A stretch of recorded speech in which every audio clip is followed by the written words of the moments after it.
the main thing I want to say is this in the beginning is, you know, when I had it, you know, at, 3 years old, I was diagnosed with it. And I guess, right off the bat, what I do remember from when I had it was, some of the things that definitely affected me was probably just a lot of just obsessive, movements. Me and my mom, we would always, go out to eat, and I would always scream, and she would always have to do her best to control me, whether it was whether it was, throwing around food in the restaurant, or, just doing repetitive things like looking up at the sun or the stars, or just I've always had something. Yeah, like looking up at the sun, Jacob, all the time, kind of up and down, up and down. Yeah, most definitely. Yeah, definitely like that. So it was definitely a difficult time, back then, and it was very hard for me. And I wouldn't be here today without my mom. So. Yeah, well, I'll say that some of the characteristics of autism when children are young, and as his mother, I'll just explain some of them. As some of you may know, people working with their children on recovery, and it's when they're little, they don't talk and they cry and scream a lot, and a lot of times with Jacob, I would say come, and he would just race down Home Depot, and I thought I would lose him. Like he would just, there was no receptive language, like he was just gone, right? Like it didn't quite get it. And he didn't normally learn from the natural environment, and he just didn't talk. I don't think we got language until we started his program when he was 3.5, and this was something called ABA therapy that we did for about 40 hours a week for about 12 years. And so Jacob, I mean, really, what happened, Jacob? We kind of retrained your brain, right? And all of that. And it wasn't yeah, most definitely definitely really had to really work on my brain for, and all the speech and therapy, and we just had to really do a lot of things to help myself recover from all the not being able to talk. That was definitely very difficult for me. So especially not being able to talk till I was 4 years old. So it's just those little things, just having to definitely going through all that definitely was an experience, and definitely just I'm thankful for where I am today, but at the same time, I want to be able to help other people out, too, and make an impact for, for other children, that, cause you guys can get through it too, it ain't if you believe in your, your kids have hope, I just want to let you all, everyone out here that's on this call today, I want you all to know that your kids have hope, and you can recover no matter what whatever, they can fight this. You just gotta, you gotta do what me and my mom did. We just gotta do the therapy. You gotta do everything you can. You gotta do whatever it takes, Yeah. So. And 8 hours a day, he would be going upstairs with the therapist to learn. He didn't learn from his generalized environment. So he'd have to learn, what a truck was, a fire truck, that it was red. He'd have to learn how to play. Playing with for him was taking tennis balls in and out of a container. So everything had to be layered and trained. But just like the patch reconnects the wires, therapy on that young brain was reconnecting his brain wires again, right? And so Jacob, tell us then, you're going right along, and now 8th grade hits, and you're hitting puberty. What happened? You're recovering from autism, and then what happens? So basically what happened was I was on a medication, and, in middle school, I've all of a sudden, I started just having these repetitive thoughts in my head. For example, I would have these thoughts, in my woodshop class, I thought, I'm a low key, I thought I sawed someone's leg off. I thought, I was putting, medicine, I thought someone, drugged my, my food, crazy things, crazy anxiety things, washing my hands over and over again, looking at the sun, checking, making sure everything's I don't know, I was just very I had a lot of anxiety, and so I had to go to a doctor and figure it out, and it wasn't easy, because definitely a difficult time for me, and definitely just glad it's over with, but it was definitely very hard. And so, what did we do? He was on a drug called Celexa for quite a while with autism, and then it just quit working. And then he triggered again with the testosterone in his body, and that autism stim behavior that he had as a child, like he'd look up at the sun all the time. This was repetitive motions of autism, the tennis ball in and out. It transferred to something called OCD, and that transfer was triggered even more aggressively when the Celexa quit working, and he went into the shop class and they were all sawing on things, and literally he thought he saw this kid's leg off, and he looped it over and over all day long in his mind. And then it went to that milkshake has drugs in it, and my friend gave me Smarties with drugs in it, and he would go tell the teacher there's drugs in my Smarties. Like, it was just a real crazy kind of loop. And remember?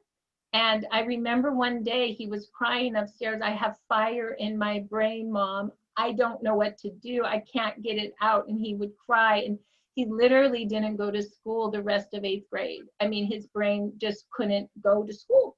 And so we went to a doctor and we put him on a new SSRI called Prozac.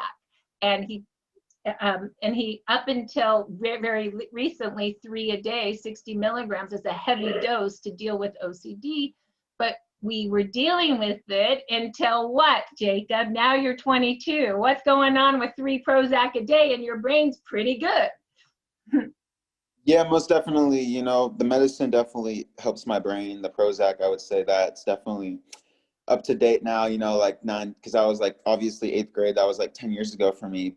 But up to date now, you know, a lot of, you know, like things are good. You know, the medicine definitely helps with my anxiety and definitely like helps my brain function like in a normal way. Because in 8th grade, the problem was how I was having, like my mom explained it, like I was having like the fire in my brain and things like that, of that nature. And so during that time, it was like really hard for me and stuff because I was just going through a lot. And like, and now up to date, I'm doing a lot. I'm doing a lot better. Like I'm just glad to, you know, have found a medicine and these And stem what cells. happened, Jacob? Because you turned your medicine from, one day you came to me and you said, Mom, I put my medicine down to 1 Yeah, Prozac a day yeah. instead of 3. I He was gonna just get to that. decided to take his dose down. Yeah. And why did you Well, do that? well, basically because I wanted to see if my brain can function normally, you know, just all Mhm. natural. And I wanted to see what it would be like to like just, you know, get off, you know, a medication and see if I would be able to Do it. function Yeah, normally. right. And it unfortunately it wasn't really working, you know, because there Well, was so like this let's talk about that for a minute. And so he decided to reduce his medicine because what happens is there's side effects with medicines. And for him, he's 22. He's a very good looking man. He wants to have girlfriends. I thought when he was 3, he would never have a girlfriend. I didn't think he would talk. I didn't know if he would leave our house or be in an institution one day. I'm just being totally honest. So that he has girlfriends and wants girlfriends now is like, oh my gosh. But what happened with the side effect of Prozac is that it destroyed blood flow for him. And that's not going to work if you want girlfriends at 22. And so, without even telling me, he just decreased his dose to 1 Prozac a day, right? And then what happened? well, I had this like anxiety. So for example, so this one night I was laying out in, you know, in my patio, and I curled up into a ball crying because like, I don't know, like it felt, that's what like the medicine, like it wore off my body. Like, so like, basically what happened, it was interesting. What happened was the medicine just wore off, like because I stopped taking the medicine I was supposed to take for like a month. And all of a sudden, like I was feeling normal for that month because I was like, damn, I'm all natural, nothing's happening, I don't feel any side effects. And all of a sudden the side effects just, it was bad. Like I went into like a brain fire, like drama in my head. And it was just like, my mom had to calm me down. And basically what happened was, and this is the true story, I wasn't on the stem cell patches then, but then after, you know, that incident, and I was rolling up on a ball on my couch, like I just took the patches. And you were crying because, Jacob, you were crying because your OCD came back, right? You were like Yeah, obsessing about yeah, things. yeah, yeah, yeah. Most Explain some definitely. of those, just real Yeah. quick, explain what came back. It's just like anxiety about like, you know, like the things that were happening in 8th grade came back again. So like you're just checking your pockets, things like that, washing your hands, you know, too many times, making sure like, you know, you're just like kind of making sure like, I don't know, like just like making sure your wallet's not gone, your car keys, like obsessing about car keys, obsessing about things that are unnecessary to be obsessing about was what So, happened. so But you would just like look in and out all the time for your driver's license, or you'd be like, oh, looking for your keys all the time, right? well, yeah, and yeah, but I wanted to get to that. Yeah, and but the crazy thing about that and all those things that have happened to me is it seems like whenever I wear the stem cell patches, it seems like, you know, my brain, like the fire just calms down, you know? Mhm. So that's why it's really important that I wear them, because it just keeps the fire out of the brain and keeps me like just chilling and like just like trying to stay normal, you know? Yeah. Mom, you there? Yes, I do know exactly. So some of the things he was like obsessing about, I hope it's okay that I just say what you were obsessing about, but like he would get on Facebook or Instagram and he would just start obsessing over girls like over and over and over. Or he's also doing modeling. So he would go to these agencies and he would just look up at the same agency online over and over and over, you know, but to the point where it's not productive, right? It's called a loop. He's looping. Or, you know, the keys in and out of his pocket, you know, it's just like, it's not functional, right? It's dysfunctional. And that's when I caught him by the fire pit, curled up in the ball, and he was just crying because he's like, I don't care about blood flow. Like I'm losing my mind again. Remember, you were just crying. Yeah. I was losing my brain. And Straight up. so I said to him, let's go, let me take you to bed. And I put him into bed and I said, take your shirt off, which he did. And I just started patching his back. And I didn't even really know what to do. I just knew he was on fire. So I literally, you guys saw his back. I did like 2 X39s and 2 X39s or the stem cell patch. I did 2 eons for inflammation. I think I did 2 carnosines, and I think I did a glutathione. You know, I just went whoosh. I really didn't know what to expect other than, oh, and I think I did a Nirvana. I mean, I just patched him. And I'm like, let me hold your hand and let's go to sleep. Because at this time he was only on maybe 1 Prozac a day. He was out of his medicine, you guys. Like it wasn't in his brain anymore. And he caught me off guard because I didn't know that he did it. When they're 22, they don't tell you what they do anymore, right?